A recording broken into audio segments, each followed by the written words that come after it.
ti gbẹ̀mí náà làwọn kára gbogbo sẹ́rí nígbà tá a fi hàn sùn kiri ọ̀sẹ̀ tá a mọ̀ pé wa lóde yẹn láàyè àwọn eléyìí ọ̀sẹ̀ wàásù náà rà lọ́wọ́ wa alihamudulilayi èmi òun náà rèé o mo wà níwájú mèrèké mú kọrin ẹlẹ́kẹ̀jì abẹ́lẹ̀ kẹta rèé tí mo stéèjì mèrèké bàbá mi ọlálẹ́yìn òní tán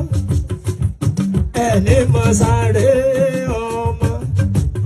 ọ̀nà gbàrówó ìyá lọ́wọ́ oníjódì o alájà ìdè mèrèké bàbá mi